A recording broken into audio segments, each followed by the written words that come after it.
नमस्ते बच्चों, आप सभी का आपकी अपने इस यूट्यूब चैनल हिंदी वाले मार्ट साहब पर एक बार पुनः स्वागत है। बच्चों, कक्षा 11 के विषय हिंदी अनिवार्य की पाठ्य पुस्तक आरोह भाग 1 के पद्य खंड के एक पाठ, जिस पाठ का शीर्षक है भारत माता और जिसके लेखक हैं पंडित जवाहरलाल नेहरू, जो कि भारत के स्वतंत्र भारत के प्रथम प्रधानमंत्री भी रहे थे। उनके द्वारा लिखित इस छोटे से निबंध और महत्वपूर्ण पाठ के प्रश्न उत्तरों पर चर्चा करेंगे।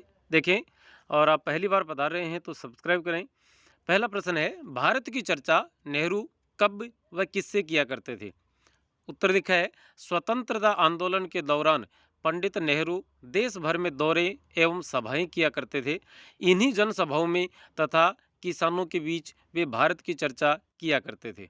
दूसरा प्रश्न है, पंडित नेहरू भारत के सभी किसानों से कौन सा प्रश्न बार बार किया करते थे? पंडित नेहरू भारत के सभी किसानों से भारत माता की जय में नारे में प्रयुक्त भारत माता शब्द का अर्थ पूछते थे।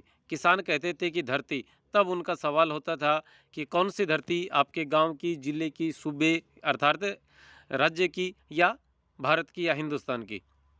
तो उस समय किसान अवाक रह जाया करते थे, जवाब नहीं होता था उनके पास। फिर वो बताते थे कि सिर्फ धरती ही नहीं, इस धरती पर फलने फूलने वाले पेड़ पौधे, रहने वाले जीव जंतु, यहाँ के नदियाँ, पहाड़, रेगिस्तान, पठार, यहाँ की हर एक वस्तु जो भारत भूमि पर स्थित है, वो सब भारत माता का हिस्सा है। तीसरा प्रश्न है, दुनिया के बारे में किसानों को बताना नेहरू को आसान क्यों लगता था? किसानों को दुनिया की बातें बताना नेहरू को इसलिए आसान लगता था कि वे धार्मिक ग्रंथों, पुराणों, महाकाव्यों की कथा कहानियों के माध्यम से बहुत कुछ पढ़ व सुन चुके थे। इसके अलावा तीर्थ यात्राओं के द्वारा भारत देश के विभिन्न स्थानों के बारे में जान चुके थे। अनेक सैनिकों से विश्व युद्धों की घटनाओं का जिक्र सुन चुके थे। तीसरे दशक की आर्थिक मंदी के बारे में वे जानते थे। इसलिए किसानों को इस बारे में बताना नेहरू को ज़्यादा आसान लगता था। चौथा प्रश्न है, किसान सामान्यतः भारत माता का क्या अर्थ लेते थे? किसान सामान्यतः भारत माता का अर्थ भारत की धरती से लगाते थे। और भारत माता के प्रति नेहरू जी की क्या अवधारणा थी? पंडित नेहरू के अनुसार भारत की सीमाओं में स्थित हर चर अचर, मतलब सजीव और निर्जीव चीज भारत माता का अंश है। यहाँ की नदियाँ, पहाड़, जंगल, जीव जंतु, खेत खलिहान, मनुष्य इत्यादि सब भारत माता के अंतर्गत आते हैं। इस देश की समस्त चीज़ों से मिलकर ही भारत माता बनती है।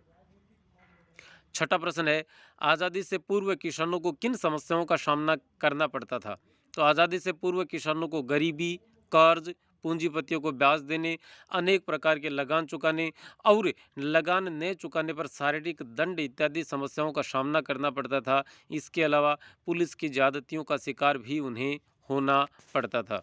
तो बच्चों, आज के इस वीडियो में फ़िलहाल इतना ही। अगले वीडियो के साथ फिर मिलते हैं। तब तक के लिए नमस्ते, शुक्रिया, जय हिंद, जय भारत।